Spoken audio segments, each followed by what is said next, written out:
je suis venue parler de mon nouveau livre qui s'appelle Écoutez vos émotions. C'est un livre en développement personnel. Pas exactement. Le développement personnel aujourd'hui, la tendance générale, c'est des recettes de management de l'émotion. Comme quoi l'émotion, c'est un problème, un aléa. C'est le petit quelque chose qui ne va pas. Enfin, surtout dans les entreprises, tu as le culte de la rentabilité et les objectifs. Il ne faut pas céder à ses émotions et tout. Et donc, il faut gérer tout ça, régler tout ça. Donc, ce n'est pas un livre dans cette optique-là. Mais c'est un livre d'intelligence émotionnelle. Qui m'a dit l'autre, intelligence plutôt énergétique. Ce qu'on appelle l'intelligence émotionnelle, c'est l'intelligence qui est relative à la dynamique énergétique intérieure de l'être humain.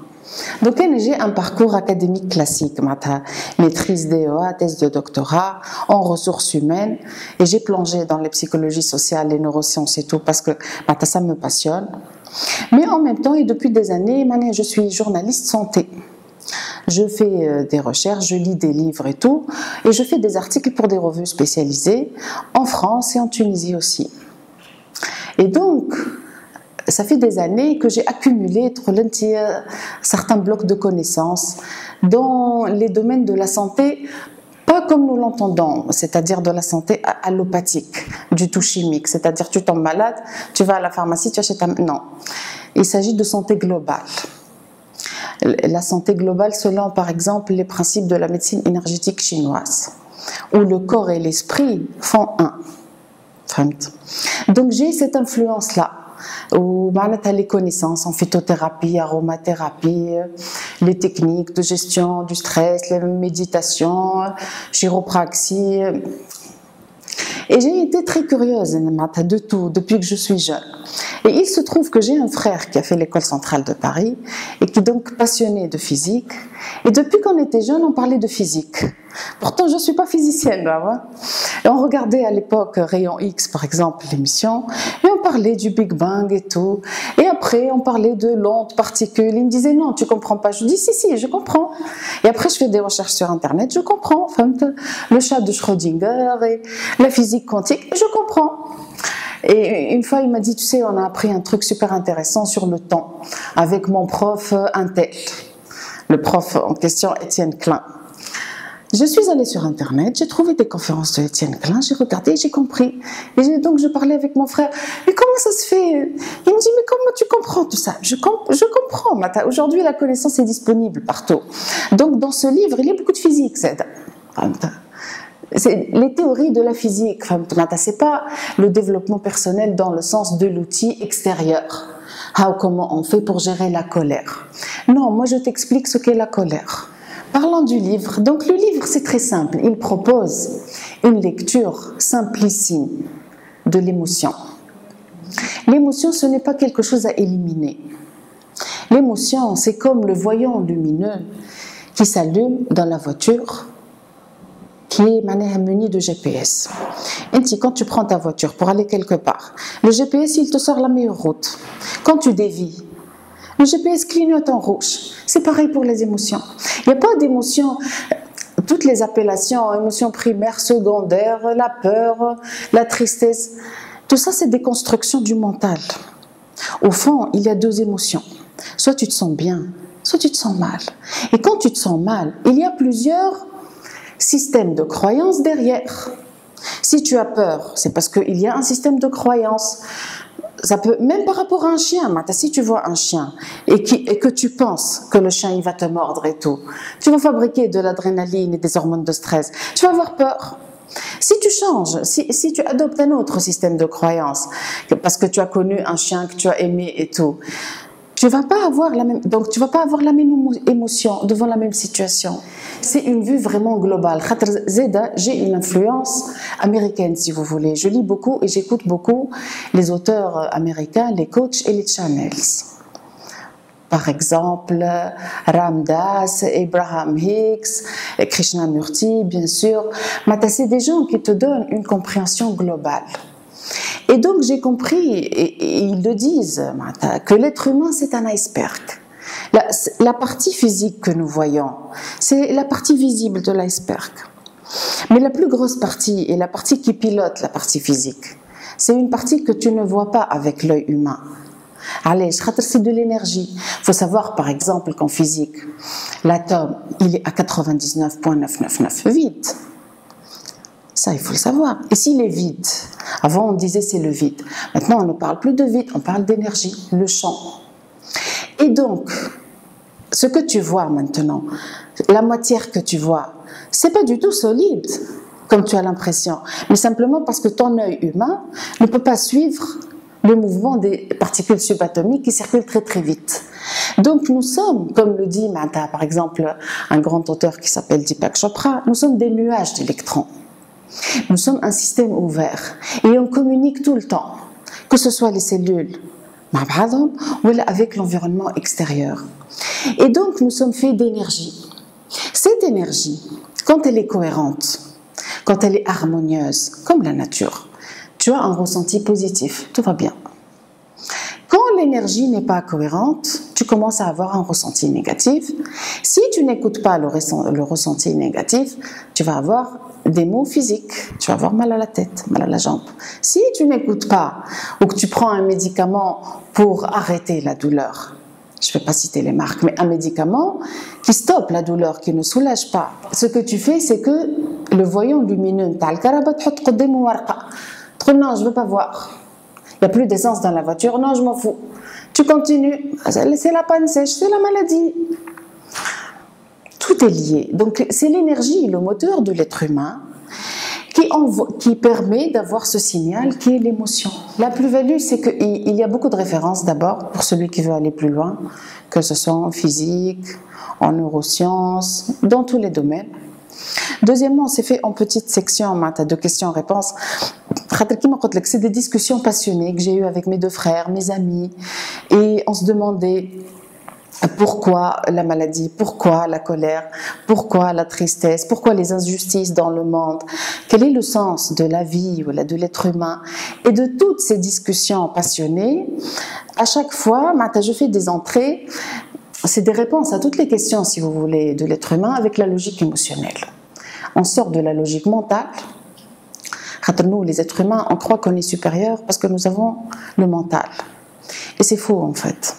Le mental, il réduit énormément. Nous ne sommes pas plus intelligents parce que nous avons le mental. Nous sommes beaucoup moins intelligents que les animaux, par exemple.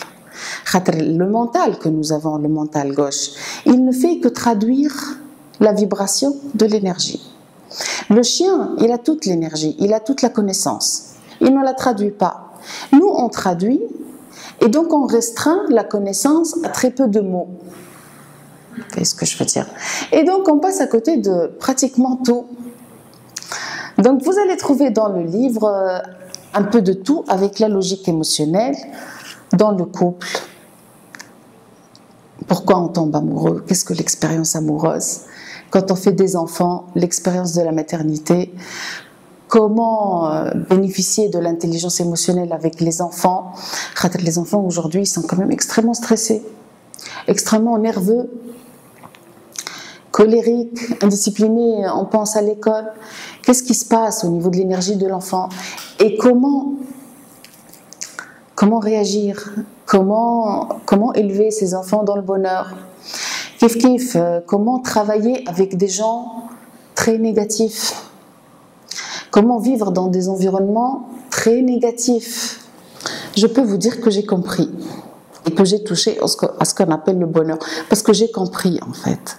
J'ai compris, si vous voulez, le sens de la vie, du jeu vie, comme l'appelle le channel Ram Dass. C'est un jeu en fait. Et tout ce que tu vois autour de toi, tout ce qui dans ta vie te semble ne pas avoir de sens, tu sens des injustices. Tout ça, en fait, c'est mis en place, c'est comme un décor, comme ce décor, pour que tu aies le choix. Pour que tu aies le choix d'aller dans un sens ou dans un autre. Pour que tu aies un désir vers quelque chose et pas autre chose. Et c'est ça, le moteur de l'évolution. Ça, ce que nous vivons, l'être physique, c'est très peu de choses. Après, Après la mort, il y a plus de vie en fait. Et la représentation de la mort en Occident et chez nous est très négative. Alors que dans les spiritualités orientales, elle est très positive. Au contraire, on fait la fête. Parce qu'on pense et on est convaincu que there is more life. C'est une vie plus riche. Un peu comme le bébé, le fœtus qui est dans le ventre de sa mère. Et après l'accouchement, il sort. Tu compares la richesse de la vie avant et après. Je suis convaincue que c'est la même chose et que toute l'expérience physique, c'est un stade d'évolution énergétique. Parce que tout est énergie.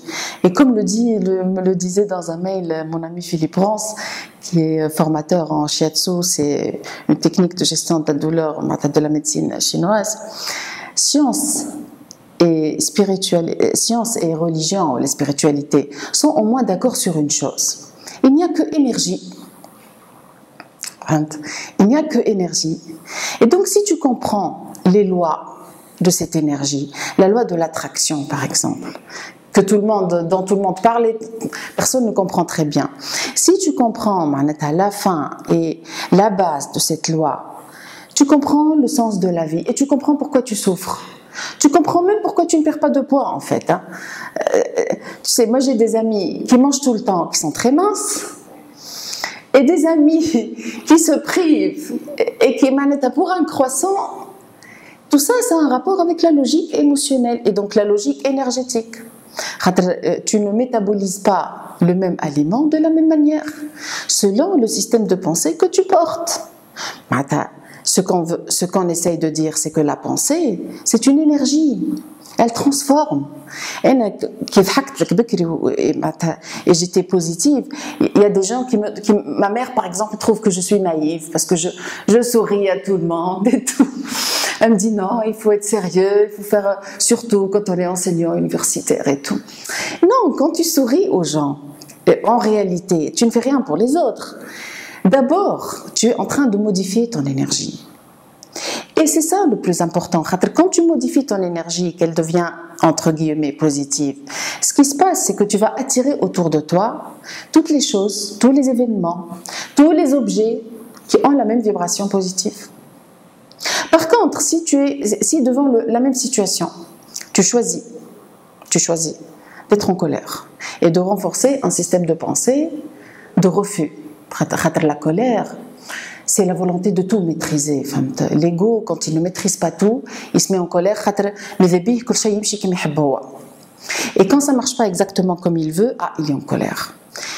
Quand tu es en colère, ce qui se passe, c'est que tu renforces certaines vibrations négatives, entre guillemets, en toi. Du coup, tu vas casser la vaisselle. Tes enfants, ils vont mettre le bordel à la maison et tu vas te demander mais pourquoi ça va si mal dans ma vie? Ça va si mal dans ta vie parce que tu émets des vibrations négatives, tu attires tout ça parce que ça permet de se libérer. Parce que quand tu comprends les règles du jeu, tu touches à la sérénité, à la zénitude. On ne va pas dire que et personne ne peut atteindre la zénitude à 100%. Mais quand tu ne comprends pas les lois universelles de l'attraction, par exemple, de la dynamique énergétique qui est traduite par les émotions, quand le voyant lumineux s'allume et que tu es en colère, le voyant l'essence, c'est tout. Tu ne vas pas te mettre en colère. Quand tu as un ressenti négatif, il faut être très content. Il faut se dire, super, le GPS fonctionne. Donc, c'est pas bon, je me trompe là. Ou je me trompe. Et il y a des petites techniques, des petites astuces de visualisation créatrice, de relaxation. Tu as un petit récap, quoi faire en cas de stress. Si ton patron, par exemple, il est vraiment négatif, il vibre d'une énergie très négative et que tu es obligé de travailler avec comment tu fais. Si la maîtresse de ton fils, elle est vraiment... elle a des vibrations, comment tu fais? Tu vas pas changer ton fils d'école toutes les semaines. Donc il faut bien, c'est ce que je fais avec mes enfants, je leur donne des outils d'intelligence émotionnelle. Ils ne sont pas formatés, les enfants. Et quand tu lui expliques qu'il y a la colère, elle arrive, attention, il y a la colère, j'ai de colère, attention, il faut faire sortir la colère. Donc il fait des techniques, des rituels, par exemple, que la maîtresse ne comprend pas. Maintenant elle va comprendre. Où elle en fait un gros câlin, on serre très très fort pour que la colère sorte. Et qu'est-ce qu'on est en train de faire? On est en train de réharmoniser l'énergie et de modifier l'énergie vers la fluidité, vers la positivité, pour que ça coule. Et ça marche, je vous garantis que ça marche, surtout avec les enfants.